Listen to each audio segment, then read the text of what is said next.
Bismillah ar-Rahman ar-Rahim. Thanks for attending Choosing Wisely course. I will be presenting Introduction to Choosing Wisely. My name is Aisha Sagir. I'm consultant family physician and I am the Saudi Choosing Wisely lead. Nothing to disclose in respect to this presentation.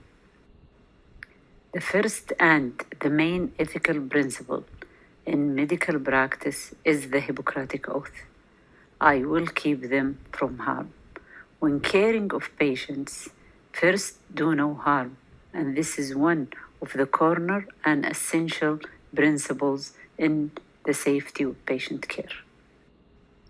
The content of this presentation include the recognizing of harm associated with overuse, what is the value of care, what is choosing wisely aims and principles, why we need Saudi choosing wisely, and then we will conclude. I will present two common scenarios in medical practice. First one in the outpatient clinic. We have Noura. Noura is coming for the outpatient. She's 27 years old. She has a frequent headache for the past week. Her history is remarkable for migraine headache 1 to 2 times per year. Her neurological examination is within normal limit, but she's thinking that she has brain tumor and she's requesting CT brain. On the other hand, this is an emergency department. We have Saleh. He's 35 years old, male. He has a low back pain for the past week. The history is remarkable of muscle pain. Neurological examination is within normal. He thinks that he has MS and he's insisting to have MRI. These are two common scenarios that we are facing in the medical practice, and patients are requesting some of the diagnostic or certain procedures or certain medication, and there is no evidence to support this. On the other hand, is there any harm associated with patient request? An X-ray exposure, MRI exposure, we need to think again. It's not only that they don't have the evidence that support this, but is there any harm with this? Definitely there is a harm. The radiation exposure goes higher with the kind of the radiological procedure requested for the patient. It is higher with the CT. There is exposure with X-ray, but when we go to the CT, it is higher, especially the CT brain or abdomen or a lumbar. The exposure is so high and it could be duplicated 10 times duplicated. For MRI, the exposure of radiation is 0, but there is other phase of harm that the patient could be exposed to when they had this request unnecessarily. This is a case report has been published in the New England Journal of Medicine. This is for 20 years old lady who had MRI done for her, and 6 months later, it was shown here when this was done that she has a herniated disc. 6 months later, the MRI was repeated. What the patient has been exposed to in this period? Nothing. It resolved by itself. This was a coincidental finding, which has increased the patient anxiety, reduce her daily activity because she is labeled to have herniated disc. But the resolution was complete without any intervention. And this is the kind of harm that I was mentioning when MRI is requested unnecessarily. The previous case is an example of the incidentuloma, finding that are unrelated to the clinical indication for the exam performed. This is overdiagnosis. There is a harm of labeling. Those who received the results of unnecessarily test had a small improvement in general. Knowledge of irrelevant finding might hinder the recovery, increase focus of the minor back symptoms. They avoid the exercise, which could lead to more structural and damage for them. In general, other than avoiding the harm for the patient, we want to provide the best value of care for the patient. What's the value of care? In simple words, it's an equation that includes quality plus patient safety divided by the cost. How to improve the value of care? Also in a simple way. If we could improve the quality of service by improving all domain or providing the domain in general, providing a patient-centered care, safe practice, providing it in equitable time and efficient, effective way, this could improve the quality of service. And if we could reduce the total cost, and this can be done by avoiding the unnecessarily interventions that we provide to the patient. If we do both, we could do a good and improve the value of care that we are providing to our patients.